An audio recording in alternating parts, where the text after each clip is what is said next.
What's going on, ladies and gentlemen? It's your boy Rum Boys Robbie. We rocking do-rags and black Air Forces because tonight, the theme of tonight's show is a proper scrap. We got some brawls to talk about.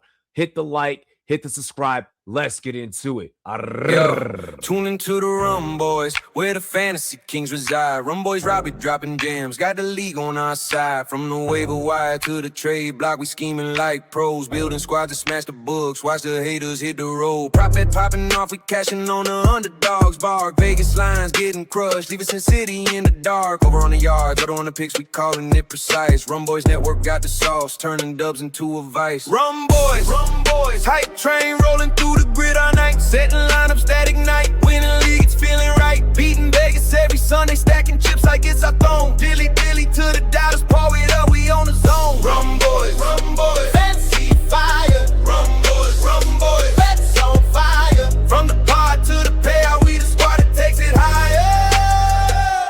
Dilly.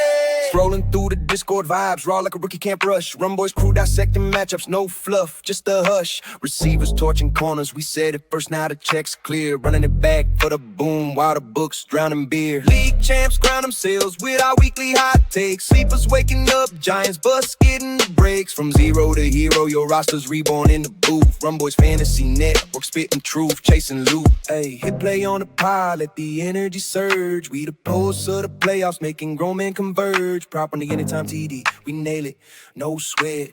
Vegas sweating bullets while we feast on the bed. Rum Boys, hype train rolling through the grid all night, setting lineups that ignite, winning leagues, feeling right, beating Vegas every Sunday, stacking chips like it's our throne. Dilly to the dollars, pour it up, we on the zone. Rum Boys, fancy fire. Rum Boys, bets on fire. From the pod to the payout, we the squad that takes it higher.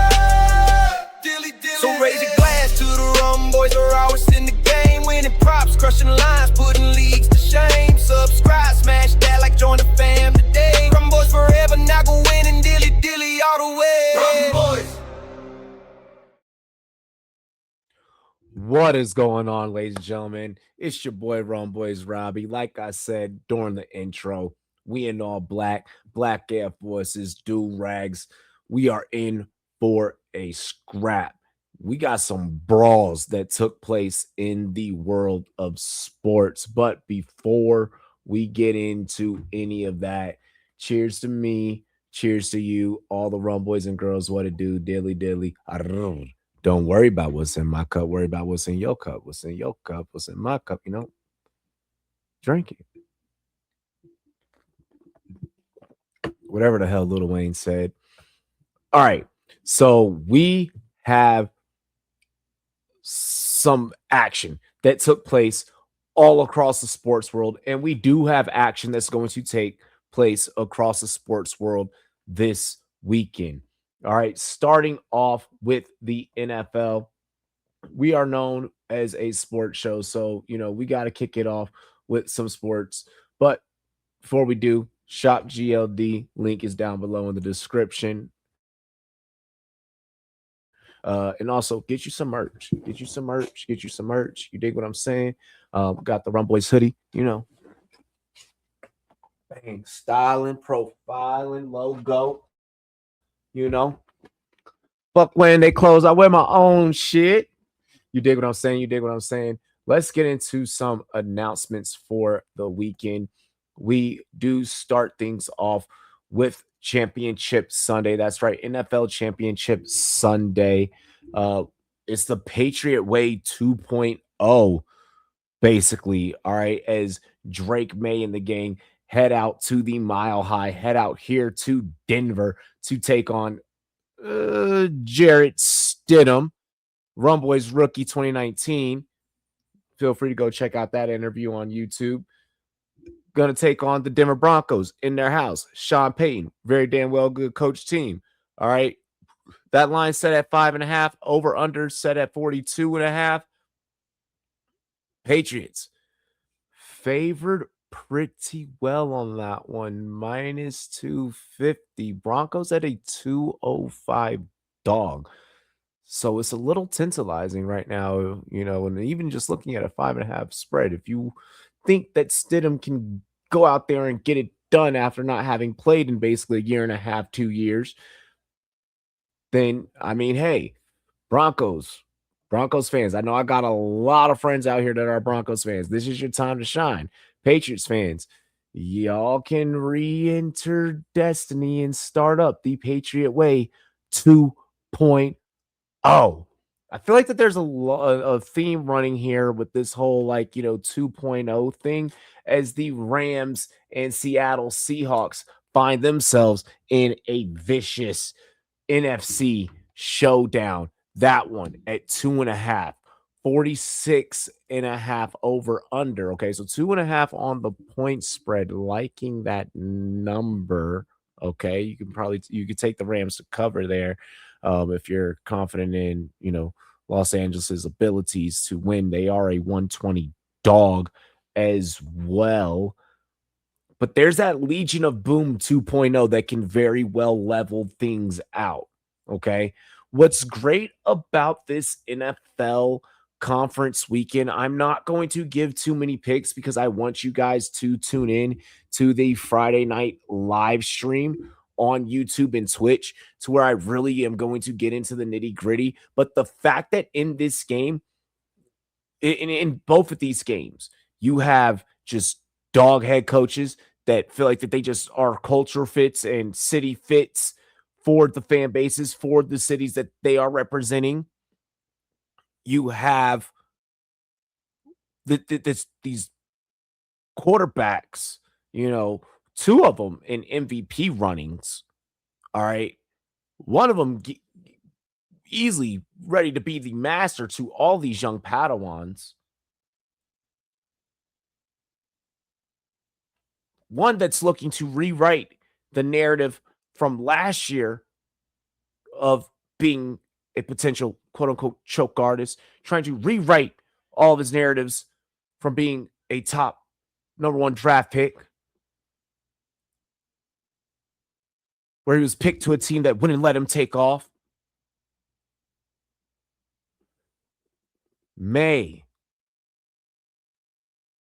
It's not Bo Nix, but it's going to be Stidham.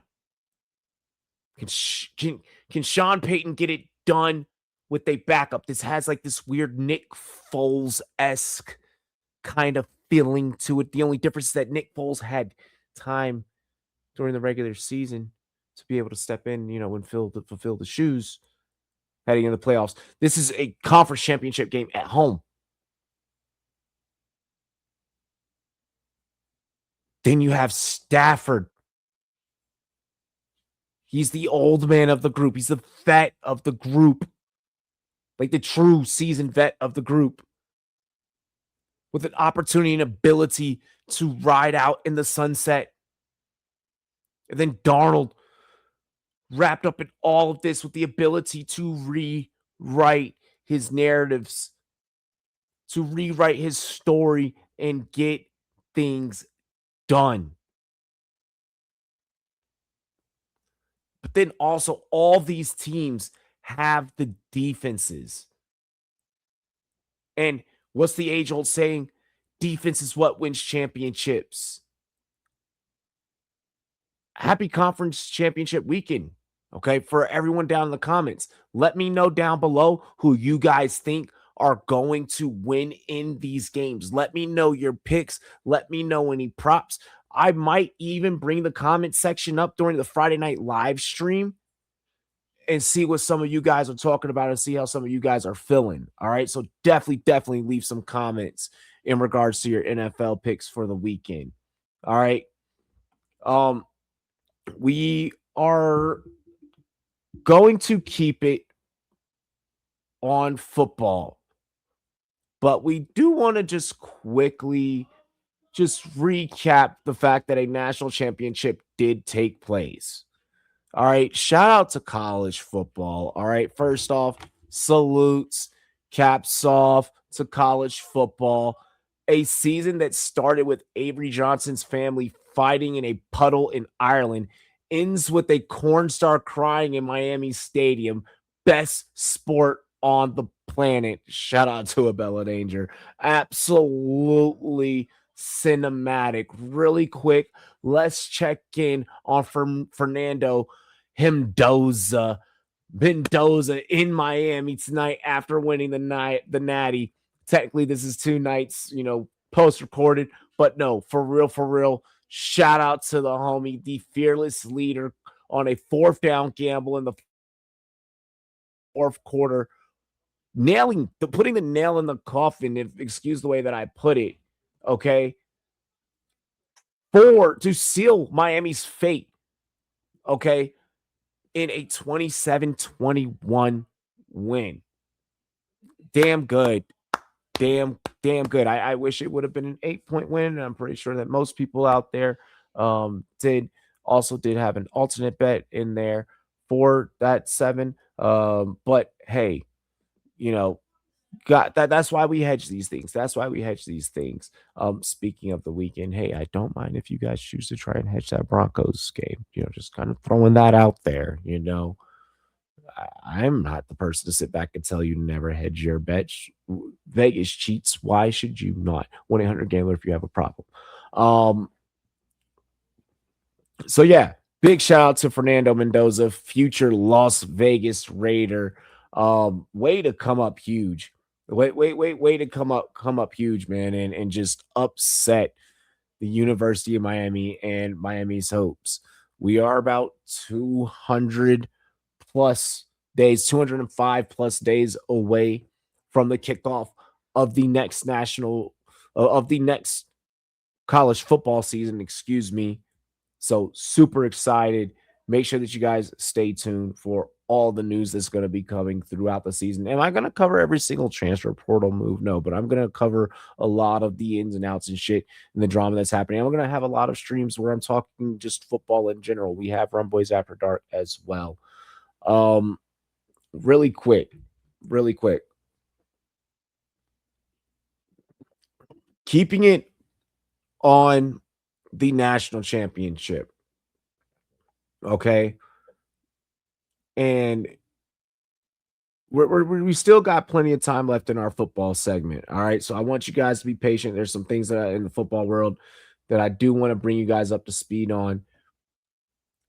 We can't just do a whole national championship segment and not bring up our first brawl of this episode.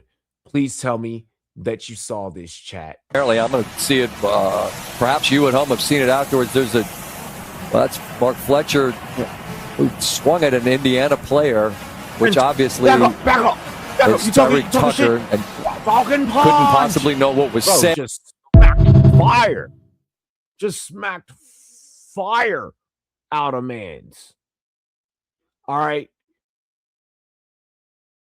I do not know. Okay, I actually do know what has transpired. According to a report from Yahoo, there was an exchange afterwards where apparently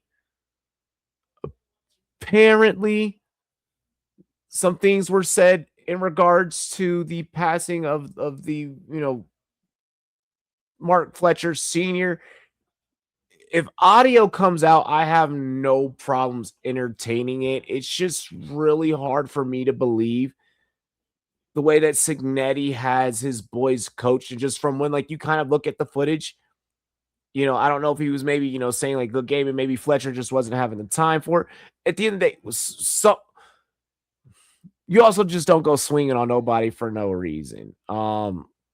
Miami recruiting director Mike Rump shared on social media that Indiana defensive tackle Tyreek Tucker made comments about Mark Fletcher Jr.'s late father, Mark Sr., which led to him throwing a couple punches after a game. And here's my thing with this.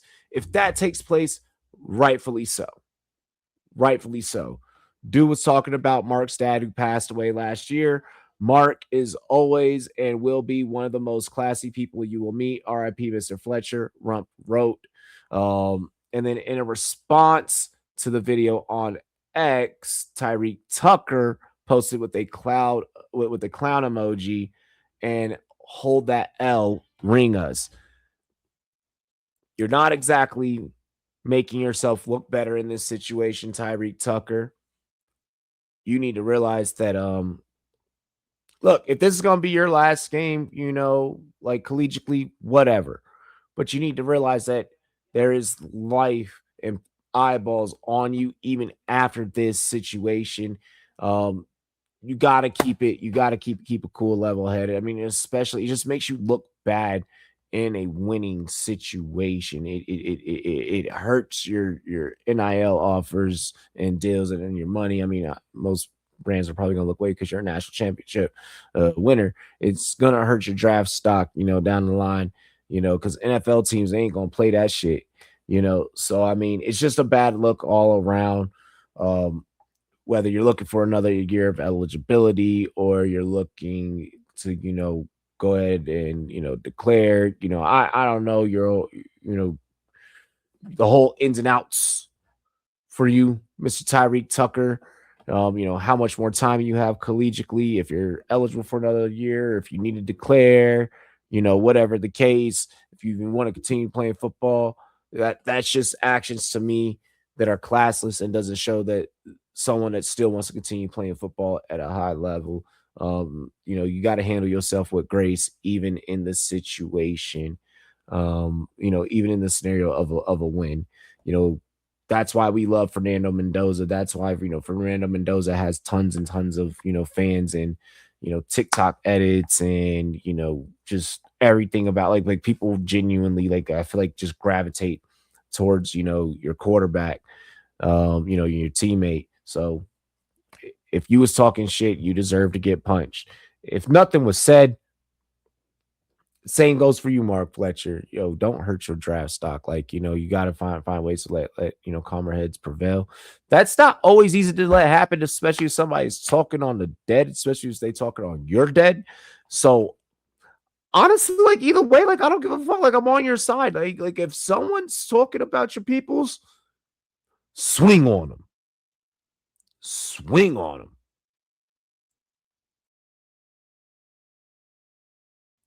So that's my whole sentiment with that scrap and my reaction to that particular scrap, that particular situation.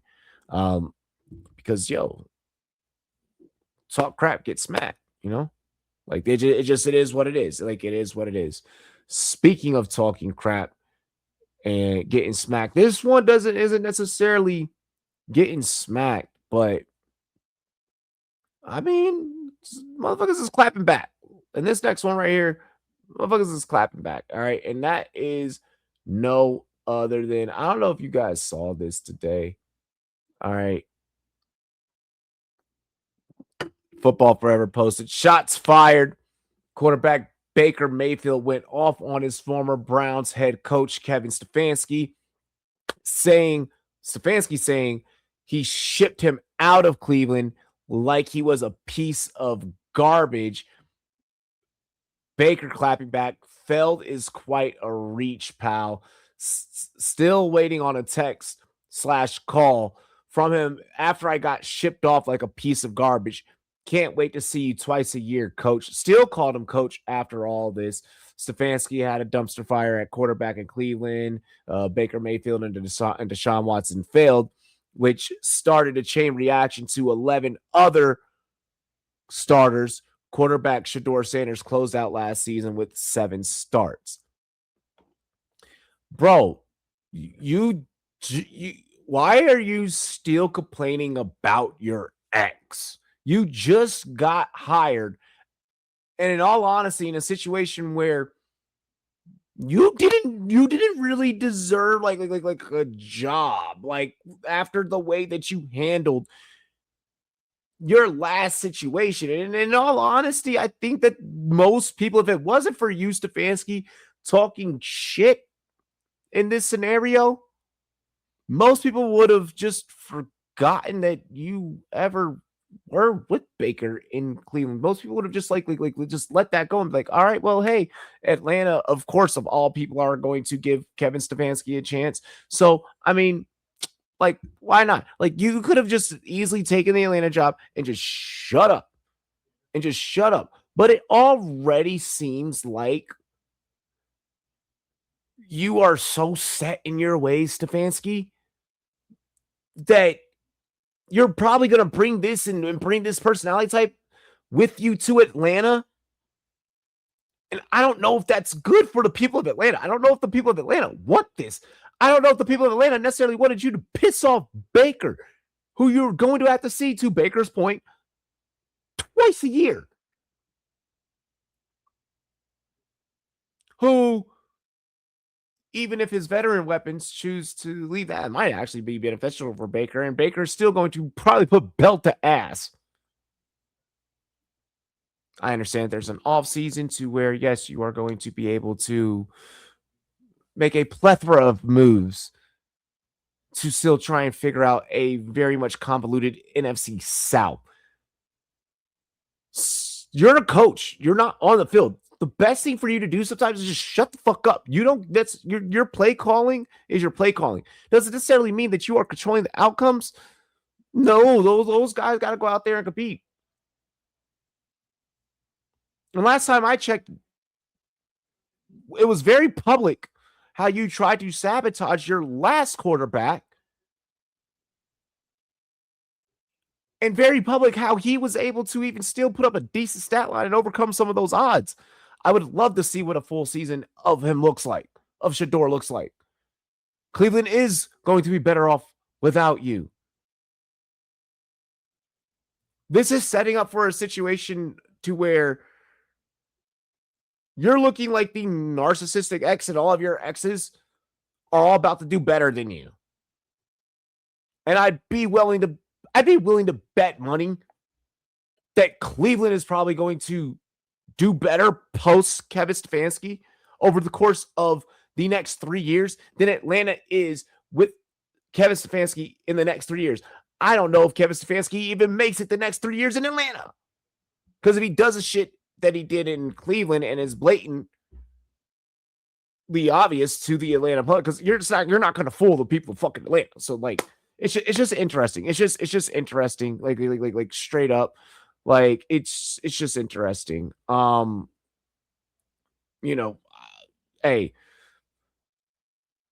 I'm not even gonna say I guess I know. Talk smack, get clapped. That's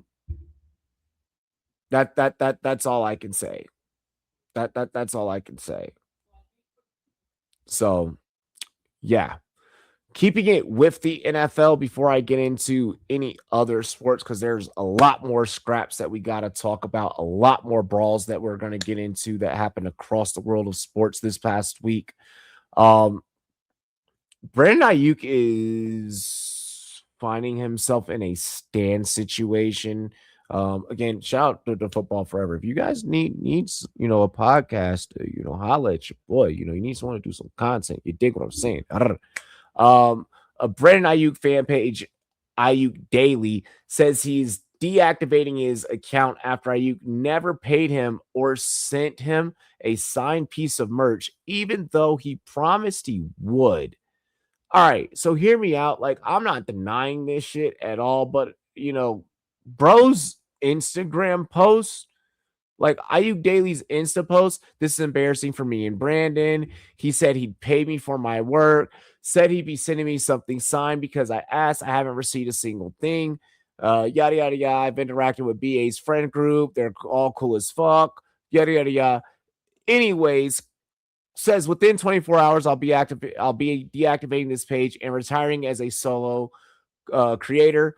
I'll be joining CJ Stroud and co-running that page. CJ Seven, look, bro, you have an allegiance to losers, in the words of Cap Williams. Okay, first off, Ayuk and the whole 49er situation is crazy. This sounds like a 49ers fan that's, sour, someone that's probably bandwagoning. This is very much Stan vibes. My tears don't run, I don't know why. Like, this is very much like fucking Stan. Dear Brandon, I hope you get this letter. This is very much Stan vibes. And if you're going to be now standing CJ Stroud, first off, you can go get CJ Stroud body wash for $6 at Walmart for a total of the 6-7 interceptions that he threw throughout the playoffs this year. Okay, if you're really that about to go and stand over CJ Stroud. I'm not sure why you're choosing Stroud to be the next person that you're going to stand over. How much was Ayuk supposed to pay you, bro? Because I'm pretty sure it wasn't going to be like so substantial, make or break. Ayuk was probably going to give you like what, $200, bro. And also, like, if all this is true, like, why aren't you leaking like the conversations and like you're saying that you've interacted with his people, like they're all awesome? Like, it just seems weird. Stop with the high school bullshit. Stop fangirling. You're fangirling over like NFL players. Stop it. Stop it. To close out the first half of this segment, this is more so just all sports, okay? And more so just like a what the fuck? Commissioners from the NFL, NBA, MLB, and NHL are set to meet next week with Pres Don, all right, the orange man, at the Oval Office next week, per the Athletic. The discussion will focus on potential league involvement in America's 250th anniversary celebration. Now, we usually don't fucking mix politics and sports, but here's all that I am going to say about this. If you are bringing all these leagues together, this better be some way to unveil what the fuck the Hunger Games, the Patriot Games are going to look like. All right. How are districts about to be broken up? All right, just tell us the truth. How our district's about to be broken up. All right. Where do I fall geographically of how these districts are going to be set up? I'd much rather have, the homies down in, Arizona, Texas and like New Mexico versus them fuckers up there in Montana, just saying. So, like, just throwing it out there. If this is going to be the unveiling of what the Hunger Games, the Patriot Games are going to look like, clue us the fuck in. Someone be a fly on the wall. Like, I need someone chilling in the cut, like Peroxide, letting us know all the nefarious shit that they're about to do with our fucking sports. If it's just going to be a parade and they're just going to, do like a whole nother fucking parade thing, can we just not take the whole North Korea route like we did last time for his birthday? I'm just saying, like, can we just stop doing shits for theatrics and fucking vibes? That was less theatrics, more like doing, just saying. Like, and also, like, bro, can you just stay away from sports? Like, just stay the fuck away from sports. Please. It's better for all of us. It's better for all of us. All right. Moving on. We are going to just quickly just brush over basketball. All right. Like just real fast, because I have to take an opportunity really quick to just rub some shit in. I gotta talk some shit. I gotta rub some shit in. Nuggets fans, how are you feeling? How are you feeling, Nuggets fans? How are you feeling, Nuggets fans? And by the way, anyone in the comments about, like, from these screenshots, my phone battery, fuck you, you dick, you. All right. Don't bring it up. All right. But Nuggets fans, how you feeling after the dog Luca 38, 13, 10? Like, let's go. Dilly. That's the only thing that I want to shout out for basketball. Other than the fact that an indictment from the NBA gambling scandal debacle. We have had one of those indictments. We have had one of those indictments fall. So I mean, shit's just for fucking vibes. Like, I'm happy about that. But like, for real, like let's just. I don't want to talk too much about basketball right now, at least until I could confidently not feel like everything is rigged, because it seems like, again, like I said on last week's episode, these the only motherfuckers getting indictments. All right, ain't no one else in all the sports getting indictments. All right. By the way, Winter Olympics is coming around. All right, you ski jumpers, stop trying to fucking add extra, wavy shit like for extra room so that you can create more aerodynamic shit. When you're gliding through the air in the pants region, in the seam region. All right, pause. I watched the Pablo Torre documentary. Y'all some assholes for that. Stop cheating. Let's actually, with basketball, let's display a feel good. Okay, a really quick feel good. Shout out to Adrian Stubbs breaking the Arizona single game scoring record with 100 points. My dog in high school. All right. Like, I'm saying my dog, like I fucking know this kid. I don't know this motherfucker. All right. I'm just going to keep it like a buck. I don't know this man. So when I'm just saying my dog, I'm just saying my dog. All right. Put up 100 points. My man is putting up Wilt Chamberlain numbers. He's not on the radar for no blue blood programs. All right. He's not listed on Sports Center Next 100. He's not even like getting any NIL offers. But dog just put up 100 at 5'10" out of Maryvale High School. All right. So we'll see what happens, like if a media frenzy starts to follow this kid. But I mean, homie put up 70 points in the fucking first half. Breaking a record held by George McCormick in 1966. He said his mindset before every game is to kill and do whatever to win. I just feel like maybe this was just like a fluke type of incident, but we'll see. Like, we'll see. I'm pretty sure, this will be a craze. Like, this will be a hype. But I mean, shout out to Adrian Stubbs for the hundo. Like that's sick. Like, that's sick. I'm not gonna hate. I ain't never put up 100 points in no high school fucking basketball game. So like, I ain't hating. But hopefully you get some money, Adrian. Moving on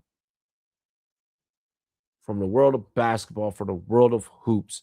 Y'all know what it is. It's the Rum Report. Make sure that you hit the like button.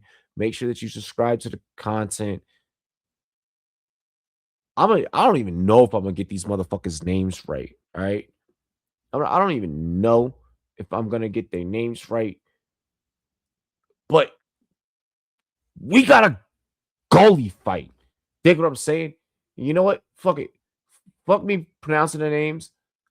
I'm just gonna go at it and I'm gonna play the clip. Just for the thrills. Two with his goal.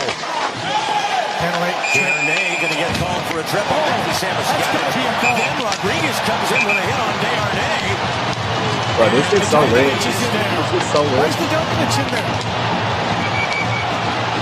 And here comes Bobrovsky all the way down the ice. And Bobrovsky's got the gloves on, and he's going after the Djokovic. We've got a goalie fight. It's the Djokovic. Bobrovsky. Bobrovsky.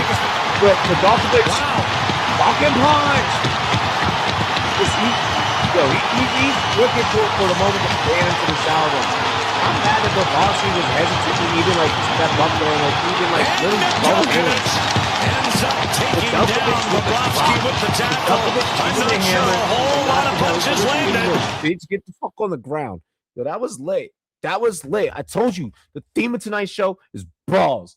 All right. The theme of tonight's show is brawls. Motherfuckers is getting laid the fuck out. Getting laid the fuck out. The Delvich was not messing around for San Jose. As you already see, is like San Jose was already up. They were already up at that point. 3-1. 3-1. Goalie fights do not happen often. Like, I think the last time we had one was like a couple of years ago. Like, goalie fights do not happen often. So just first, shout out to Bravosky for even being like, you know what? But I think a lot of that, you know what, came from, oh, my teammates are scrapping. We're getting our asses kicked.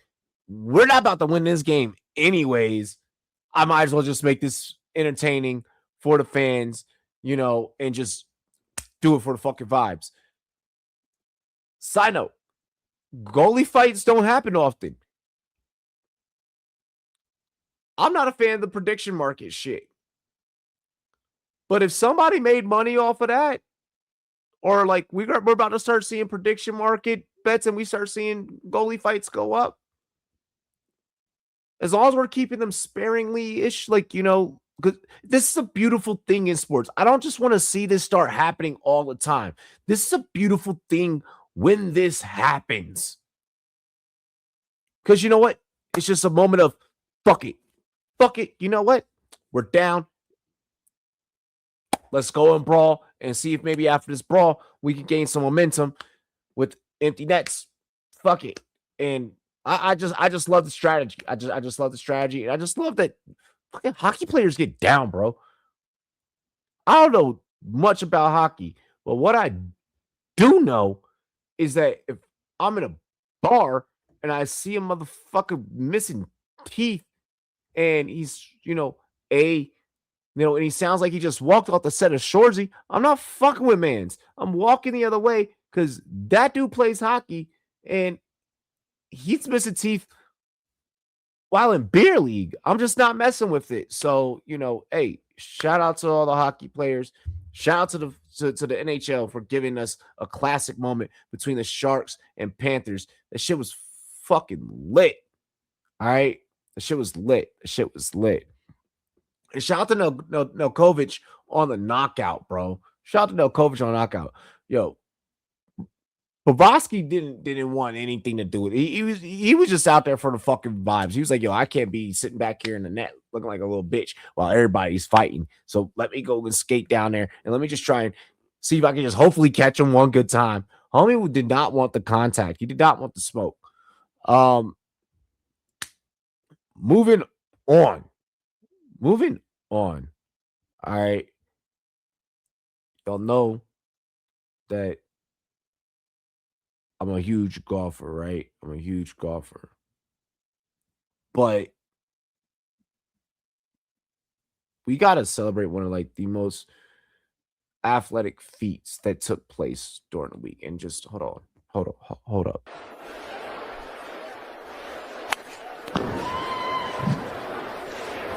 All right, be good. Oh my God! Oh, that's gonna be good.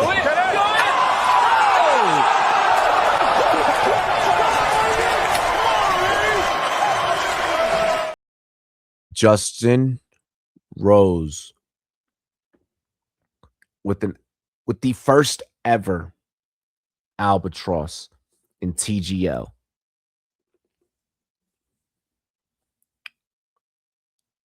A lot of y'all are probably like, well, he did it on a simulator.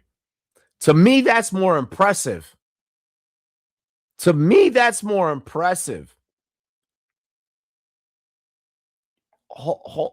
to hole in, or even just on a sim to albatross. That's insane. That the sim primes you for during the off season. When you get into the warmer months, bro, that's insane. A lot of y'all are probably like, oh, well, it's basically just like a fucking video game. And if you're really good at the video game, bro, that's not the way that it works. Sometimes I feel like the sim is harder than the course, than the actual course, and the course changes every day. the sim, because it is a simulator and it is so sensitive, especially when it does get around the green. So like you really do just have to be hitting the perfect shot, perfect launch angle, perfect ball speed, everything. Justin Ross, cheers to me, cheers to you, all the Rum boys and girls want to do dilly dilly, because much deserved. Bad assery, sir. Not Ross, Rose. Fuck. Let's get into this next clip here. And this one isn't necessarily a brawl, but it would cause a brawl, because I want to know from you guys down in the comments, if you're out on the course, a round that you've paid money for, you and the boys are out there, you're at the tee box, what would you do? This footage comes from Long Reef Golf Club from this past weekend, this past Friday. What would you do if this was you?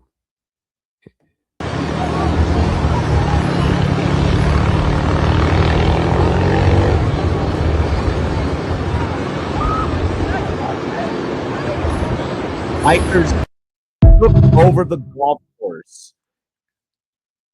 Bikers took over the golf course and overran the country club while people were out there on their rounds. Or I guess that there was a wedding that was taking place, or whatever the case may be. There wasn't a whole lot of expensive damage done, according to the Sydney Morning Herald. It was just dozens of young people riding e-bikes through the course at about 12:15 on a Friday. They just pretty much all on e-bikes fucking swarmed the course. I guess that's pretty much all that we have. I mean, look, this is stupid. This is juvenile. Some people are going to be like, "Oh, it's just kids having fun." And my response is 4-iron stingers. I am literally looking at the caddy, or either if I'm just with the boys and I'm like, stinger shots. I am fucking taking I am taking a shot, and I'm getting nice and loose, nice and dialed, and I am hammering 4-iron stingers right down the fairway. Just man, the whole fucking I'm coming back from the cart with balls in my hand and just dropping, just firing. Look, you drove through my round, and I ain't yelling for at all. That's something that might cause a brawl.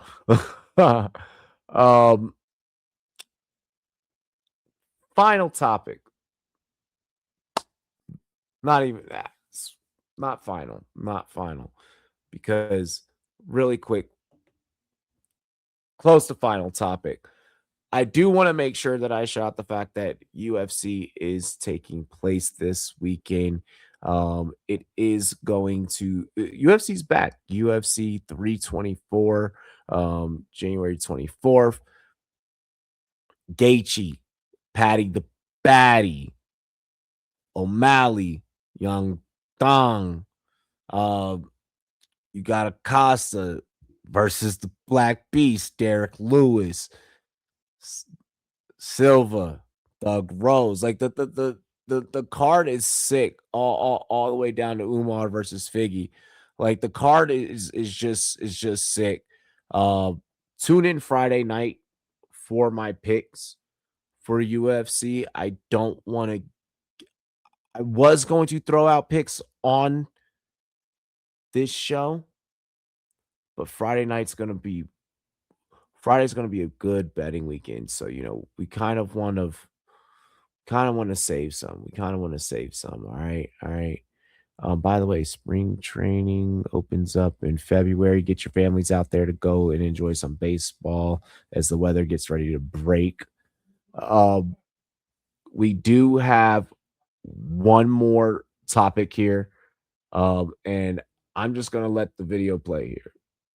The Moroccan ball boys assaulted the backup goalkeeper for Senegal. Why is no one talking about this? Yes, you heard me right. Assaulted. This is a subplot of an already chaotic AFCON final between Senegal and Morocco. But here is the hero of today's story, Yvan Diouf. He plays professionally in France, and he's the backup goalkeeper for Senegal. And as you can see, he's holding a towel. The reason for this is throughout the tournament that Morocco is hosting, their staff have been stealing the towel of the opposing team's goalkeeper. You can see ball boys stealing it. You can see their staff like stewards stealing it. You can even see Hakimi, the captain of the Moroccan national team, tossing it over the wall. And every time they went to get a new towel, they would just steal it again. But that's where Yvan Diouf comes in. He wasn't going to let Edouard Mendy's towel get stolen, no matter what.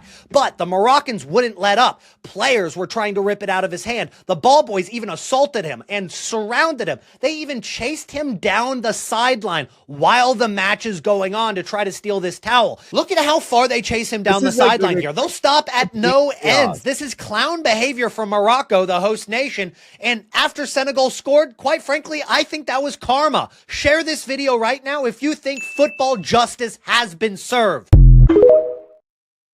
I mean, football justice definitely for damn sure got served, if you ask me, in my opinion.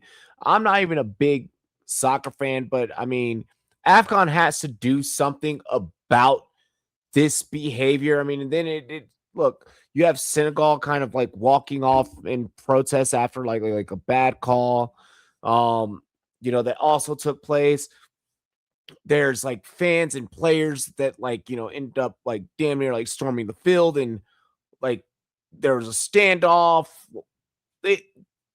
This whole game was wild. I understand that the culture of football is a sacred culture. It is a very much different sports culture from every other sport. But I understand it in a way. You are trying to steal the towel to prevent the goalkeeper from being able to wipe his hands off in between of catches and so on and so forth, and having to toss the ball back, so on and so forth. You are trying to find little fucking nitpicky ways of distracting them, and bro, it's cheating. It's wrong. Morocco needs to be investigated for this. Shit like this just shouldn't be happening. It just shouldn't be happening. And this happens in sports. It has always happened in sport. This isn't something that's just going to miraculously change. But this is just petty, childish bullshit in competition to me, in my opinion.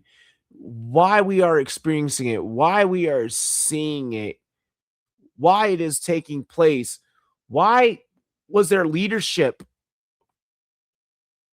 from the Moroccan team obviously telling the ball boys, hey, remember what we told you, hey, go do this, go get it, like, remember the towel, like, bro,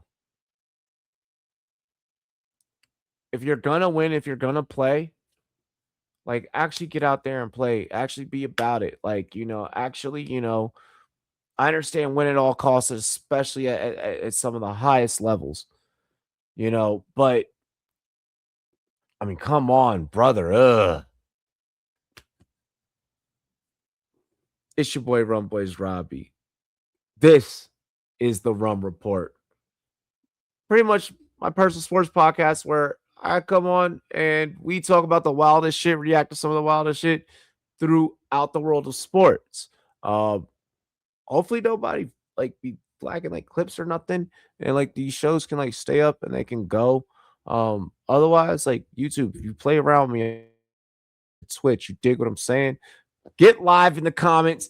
Get live in the comments. Get active. Make sure that you guys subscribe to the YouTube channel, especially if you're new to the YouTube channel. It's your boy Rum Boys Robbie. Catch us live on Rum Boys After Dark, 9 p.m. Eastern, 6 p.m. Pacific, each and every single Friday night. Cheers to me. Cheers to you. All the Rum Boys and girls, what it do. Dilly, dilly. Arrrr. Peace. Yo, tune into the Rum Boys, where the fantasy kings reside. Rum Boys Robbie dropping jams, got the league on our side. From the waiver wire to the trade block, we scheming like pros. Building squads to smash the books, watch the haters hit the road. Prop bet popping off, we cashing on the underdogs. Bark, Vegas lines getting crushed, leaving Sin City in the dark. Over on the yards, out on the picks, we calling it precise. Rum Boys Network got the sauce, turning dubs into a vice. Rum Boys, hype train rolling through the grid all night. Setting lineup, static night, winning league, it's feeling right. Beating Vegas every Sunday, stacking chips like it's our throne. Dilly to the dollars, pour it up, we on the zone. Rum Boys, fancy fire. Rum Boys, bets on fire. From the pod to the payout, we the squad that takes it higher. Dilly. Scrolling through the Discord vibes, raw like a rookie can't rush. Rum Boys crew dissecting matchups, no fluff, just a hush. Receivers torching corners, we said it first, now the check's clear. Running it back for the boom, while the books drowning beer. League champs crown themselves with our weekly hot takes. Sleepers waking up, Giants bust getting the breaks. From zero to hero, your roster's reborn in the booth. Rum Boys Fantasy Network, spitting truth, chasing loot. Hey, hit play on the pod, let the energy surge. We the pulse of the playoffs, making grown men converge. Prop on the anytime TD, we nail it, no sweat. Vegas sweating bullets while we feast on the bed. Rum Boys, hype train rolling through the grid all night. Setting lineup, static night, winning leagues, feeling right. Beating Vegas every Sunday, stacking chips like it's our throne. Dilly to the dollars, pour it up, we on the zone.